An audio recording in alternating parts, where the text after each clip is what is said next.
Beta balıkları hakkında bilmeniz gereken her şey. Merhaba Aqua Rehber izleyicileri. Bugün sizlere evlerimize renk ve canlılık katan, zarif ve bir o kadar da ilgi çekici bir canlıyı, beta balıklarını daha yakından tanıtacağım. Beta balıkları sadece göz alıcı güzellikleriyle değil, aynı zamanda ilginç davranışlarıyla da dikkat çeken canlılardır. Ancak her canlının kendine özgü ihtiyaçları olduğu gibi, beta balıklarının da sağlıklı ve mutlu bir yaşam sürebilmesi için dikkat etmemiz gereken bazı önemli noktalar var. Bu videomuzda, beta balıkları hakkında bilmeniz gereken her şeyi, akvaryum kurulumundan beslenmesine, davranış özelliklerinden sık karşılaşılan sağlık sorunlarına kadar detaylı bir şekilde ele alacağız. Hazırsanız, başlayalım. Beta balığı, diğer adıyla Siamese Fighting Fish, Güneydoğu Asya'nın sığ sularına özgü bir balık türüdür. Özellikle Tayland, Vietnam, Kamboçya gibi ülkelerin pirinç tarlaları ve sulak alanlarında doğal olarak bulunurlar. Peki, bu küçük su birikintilerinin sakinleri, nasıl oldu da dünyanın dört bir yanında akvaryumların aranan misafirleri haline geldi? Hikayemiz, Güneydoğu Asya'da başlıyor. Yerel halk, beta balıklarının agresif yapısını fark etmiş ve bu özellikleriyle dikkat çeken erkek balıkları birbirleriyle dövüştürmek için kullanmışlardır. Evet, yanlış duymadınız. Tıpkı horoz dövüşleri gibi. Beta balığı dövüşleri de o dönemlerde oldukça popüler bir eğlenceydi. Neyse ki günümüzde bu tür acımasız uygulamalar büyük ölçüde terk edildi. Beta balıkları artık daha çok estetik güzellikleri ve sakinleştirici etkileri için akvaryumlarda besleniyor. Fakat bu noktada önemli bir ayrımı vurgulamak gerekiyor. Evet, beta balıkları agresif bir yapıya sahip olabilirler. Ancak bu agresiflik daha çok kendi türlerine karşıdır. Diğer balık türleriyle bir arada yaşayabilirler. Ancak bu konuda dikkatli ve bilinçli olmak gerekiyor. Çünkü her beta balığı aynı değildir. Kimi beta balıkları diğer balıklara karşı daha toleranslı olabilirken, kimileri de en ufak bir tahrikte saldırganlaşabilir. Peki, beta balıklarını bu kadar özel kılan nedir? Cevap aslında genetik yapılarında gizli. Yüzyıllar boyunca süren seçici yetiştiricilik sonucunda, beta balıkları, vahşi doğadaki atalarından çok daha gösterişli ve uzun kuyruklu hale geldiler. Günümüzde, whale tail, crown tail, half moon, plakat gibi farklı kuyruk yapılarına sahip, renk, desen beta balığı türleri bulunuyor. Her biri birbirinden güzel, her biri birbirinden özel. Ancak unutmamamız gereken bir şey var ki, beta balıkları sadece birer süs eşyası değildir. Onlar da tıpkı bizler gibi hisseden, acı çeken, sevinen canlılardır. Ve bizler, onların yaşam sorumluluğunu üstleniyorsak, bu sorumluluğun bilincinde hareket etmek zorundayız. Beta balığı bakımı denilince, akla ilk gelen şeylerden biri de şüphesiz ki akvaryumdur. Tıpkı bizlerin evlerinde rahat ve huzurlu bir ortam istememiz gibi, beta balıkları da kendilerini güvende ve mutlu hissedebilecekleri bir yaşam alanına ihtiyaç duyarlar. Peki, beta balığı için ideal akvaryum nasıl olmalıdır? Gelin bu sorunun cevabını birlikte arayalım. İlk olarak akvaryumun boyutundan başlayalım. Beta balıkları, yaygın inanışın aksine küçük fanuslarda mutlu olmazlar. Unutmayın, beta balıkları da tıpkı diğer balıklar gibi yüzmek, keşfetmek ve enerjilerini atmak isterler. Bu yüzden bir beta balığı için ideal akvaryum boyutu en az 10 litre olmalıdır. Tabii ki daha büyük bir akvaryum her zaman daha iyidir. Akvaryumun boyutu büyüdükçe beta balığınızın yüzme alanı artacak ve daha sağlıklı bir yaşam sürecektir. Akvaryumun boyutu kadar suyun kalitesi de önemlidir. Beta balıkları, tropikal iklim balıklarından oldukları için suyun sıcaklığı 24-28 derece arasında olmalıdır. Suyun pH değeri ise 6,5-7,5 arasında olmalıdır. Suyun temizliği de beta balığınızın sağlığı için hayati önem taşır. Bu yüzden, haftada en az bir kez akvaryum suyunun %25'ini değiştirmeniz ve düzenli olarak akvaryum tabanını temizlemeniz gerekir.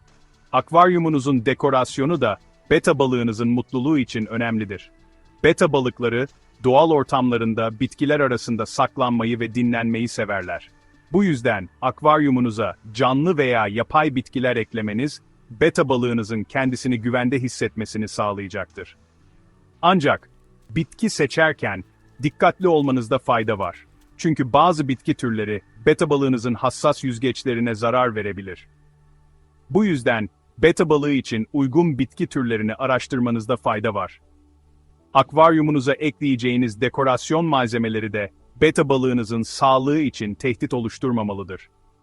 Keskin kenarlı veya beta balığınızın sıkışabileceği dekorasyon malzemelerinden kaçınmanız gerekir.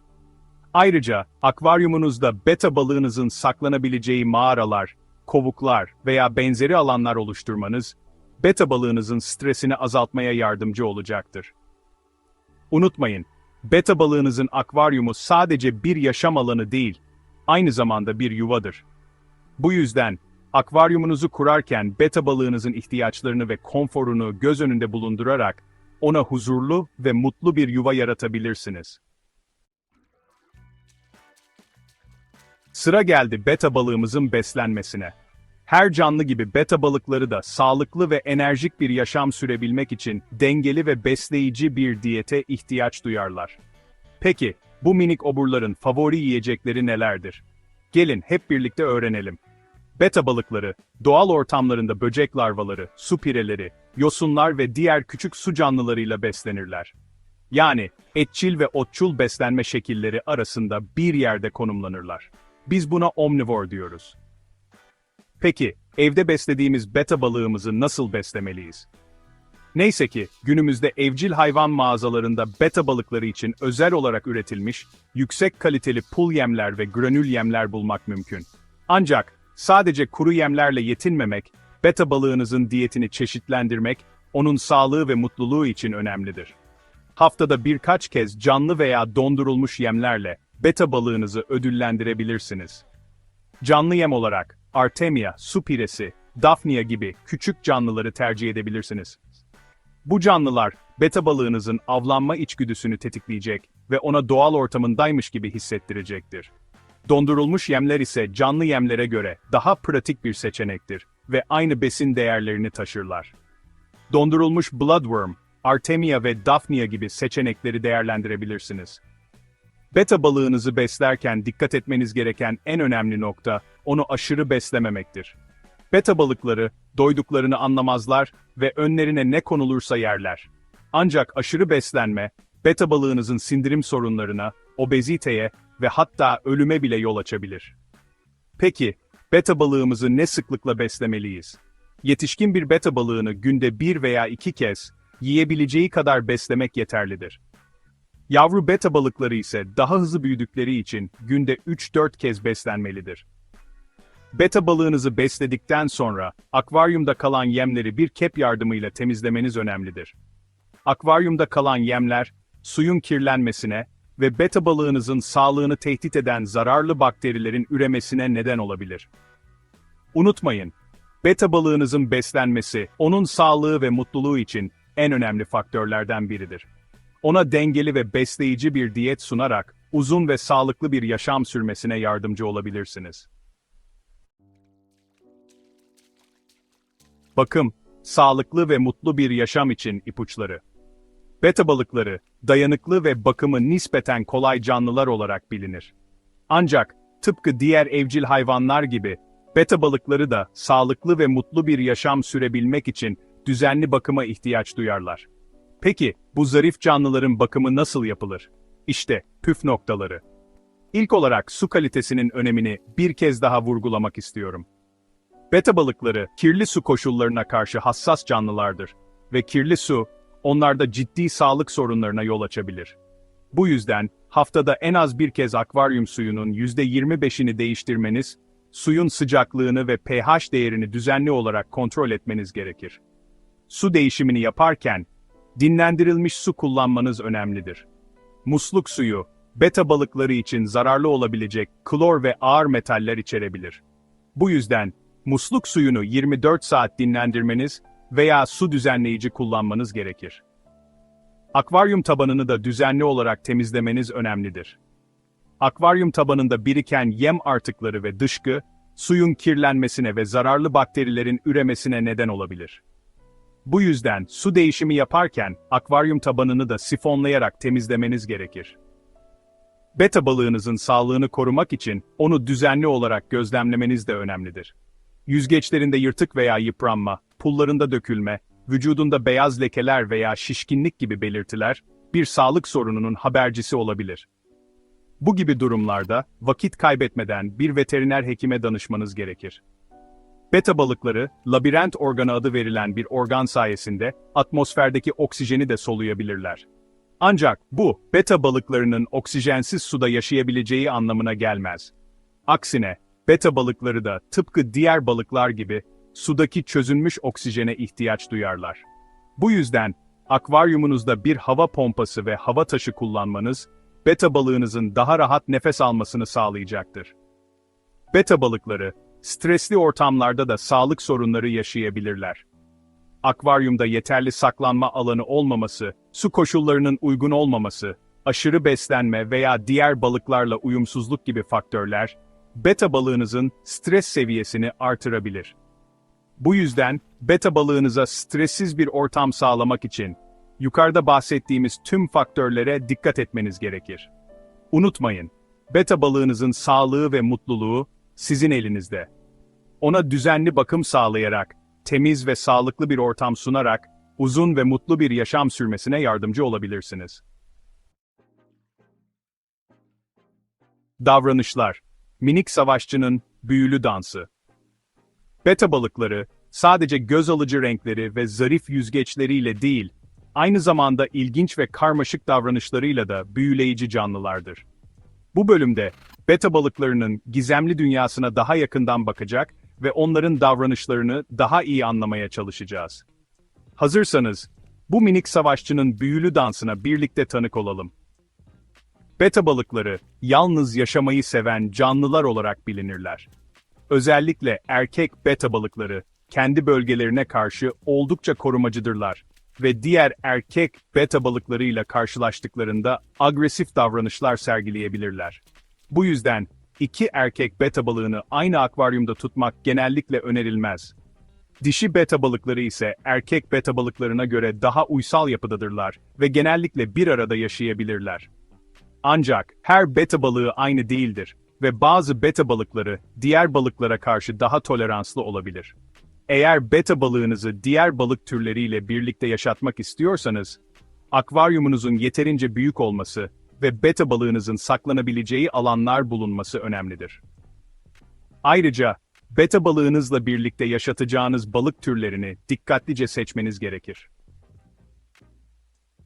Saldırgan veya beta balığınızın yüzgeçlerine zarar verebilecek balık türlerinden kaçınmalısınız.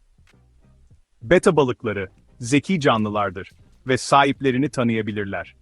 Özellikle düzenli olarak onları besleyen ve akvaryumlarıyla ilgilenen kişilere karşı daha yakın davranışlar sergileyebilirler. Hatta bazı beta balıkları, sahiplerinin parmaklarını takip edebilir veya onlarla oyun oynayabilirler. Beta balıkları, streslerini ve duygularını çeşitli davranışlarla ifade ederler. Örneğin, stresli bir beta balığı, solungaçlarını daha hızlı açıp kapatabilir, renkleri soluklaşabilir veya akvaryumun dibinde hareketsiz bir şekilde durabilir. Mutlu bir beta balığı ise, canlı renkleriyle dikkat çeker, aktif bir şekilde yüzer ve çevresine ilgi duyar. Beta balıkları, labirent organı adı verilen özel bir organ sayesinde, atmosferdeki oksijeni de soluyabilirler.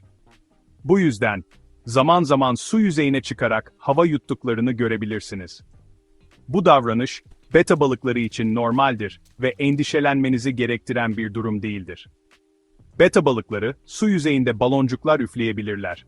Bu davranış, genellikle erkek beta balıklarında görülür ve yuva yapma davranışının bir parçasıdır.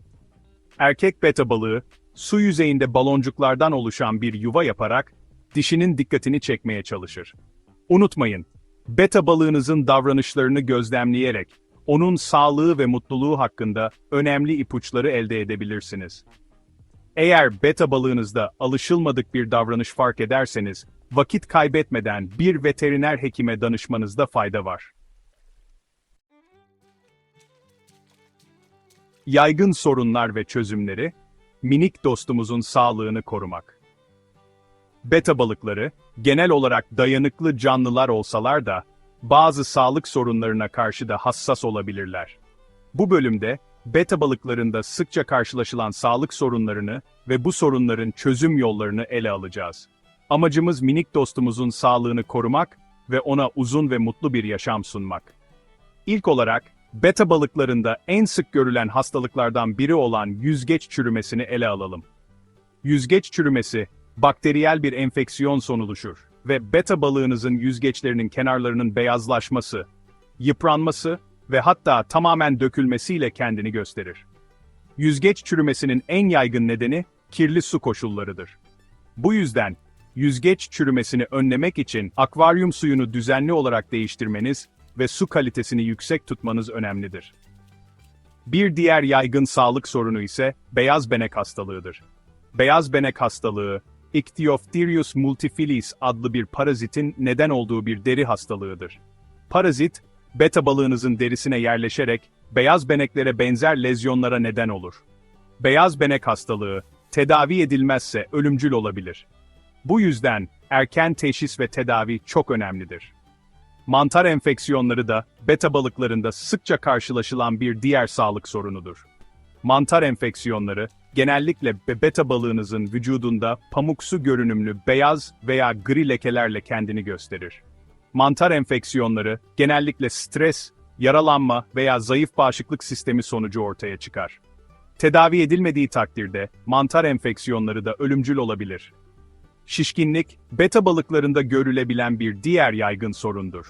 Şişkinlik, genellikle sindirim sorunları, iç parazitler veya bakteriyel enfeksiyonlar sonucu ortaya çıkar. Şişkinlik, beta balığınızın karnının normalden daha şişkin görünmesiyle kendini gösterir. Şişkinlik, beta balığınızın hareketlerini kısıtlayabilir ve hatta ölümüne bile yol açabilir. Beta balığınızda herhangi bir sağlık sorunu fark ederseniz, vakit kaybetmeden bir veteriner hekime danışmanız önemlidir. Erken teşhis ve doğru tedavi, beta balığınızın sağlığına kavuşması için hayati önem taşır. Unutmayın, beta balığınızın sağlığı sizin elinizde. Veda vakti, minik dostumuza mutlu bir yaşam dileğiyle. Ve böylece, beta balıkları hakkında bilmeniz gereken her şeyi ele aldığımız bu yolculuğumuzun da sonuna geldik. Umarım bu video, beta balıklarının gizemli ve büyüleyici dünyasını daha iyi anlamanıza yardımcı olmuştur. Unutmayın, beta balıkları sadece birer süs eşyası değil, tıpkı bizler gibi hisseden, acı çeken, sevinen canlılardır. Onların yaşam sorumluluğunu üstleniyorsak, bu sorumluluğun bilincinde hareket etmek zorundayız. Bu tarzda bilgilendirici videoları kaçırmamak için ve daha çok bu tarzda video gelmesi için kanalıma abone olarak beni destekleyebilirsiniz. Videomu beğendiyseniz beğen butonuna basmayı ve merak ettiklerinizi yorumlar bölümüne yazmayı unutmayın. Bir sonraki videoda görüşmek üzere, hoşça kalın.